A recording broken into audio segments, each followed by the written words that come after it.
Hey everybody, welcome to this week's Cyber Story. This week, what if you do click on it? That bad link that came to that email. What if you give away that password? Or what if you give away that credit card number? Let's figure out how to address that today. Let's get started.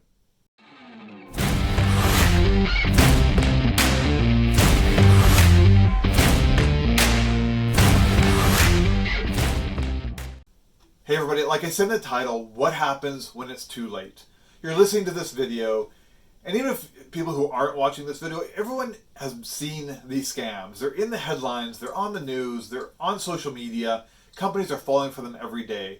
You know, we've talked about the phishing scams. We've talked about how backups can literally save your business from going out of business. We've talked about the CEO scams where monies are being filched out of millions of dollars and they're going to these scammers.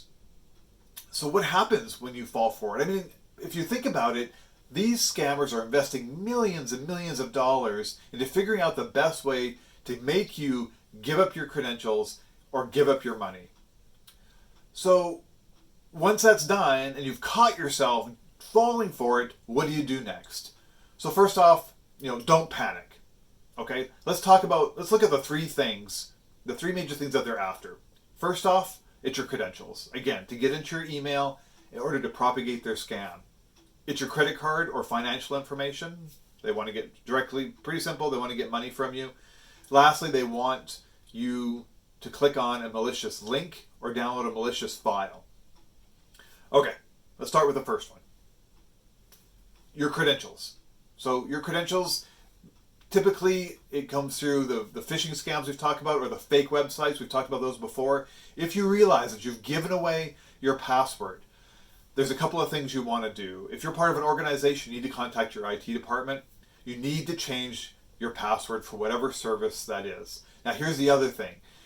If you're using the same password on multiple sites, you're going to want to change the password on those sites that are using it as well. So what will happen is someone will get your password. A scammer will get your password for, say, Office 365 or whatever email system you're using. They're going to try to use that password on other popular services, Amazon, banking, anything else that they can get into to scam you. So change your password. Use a password manager. Again, see my video on that. Secondly, credit card information. Luckily, most credit card companies do have fraud or identity theft protection, but you want to call them immediately. You don't want to have to deal with that down the road. Give them a shout. It'll be an inconvenience. They'll likely cancel your credit card and submit you a new one, but much, much better than dealing with the fallout. Lastly, and here's the big one, falling for the malicious links or downloading and running a file that you realize may be malicious. Turn off your computer. A lot of experts out there are recommending, a lot of websites are recommending just unplug it from the network. The problem with that is that'll protect you if you're a business and all of your files are on the network. But if you're a business or even an individual and those files are locally on your computer, that malicious file will be able to access those. Turn off your computer and don't turn it back on. Take that computer to a professional. They can get access to that hard drive without booting up your computer, which could cause technically more problems. So turn it off, don't turn it back on until you know that it's safe. Anyways, those are my tips. If you happen to fall for those scams, don't be embarrassed, don't panic, get some help. If you guys have any more recommendations or you have other scenarios that I didn't think of, comment them below, let's talk about them, and let's get the awareness out. Have a great weekend, we'll talk to you next week.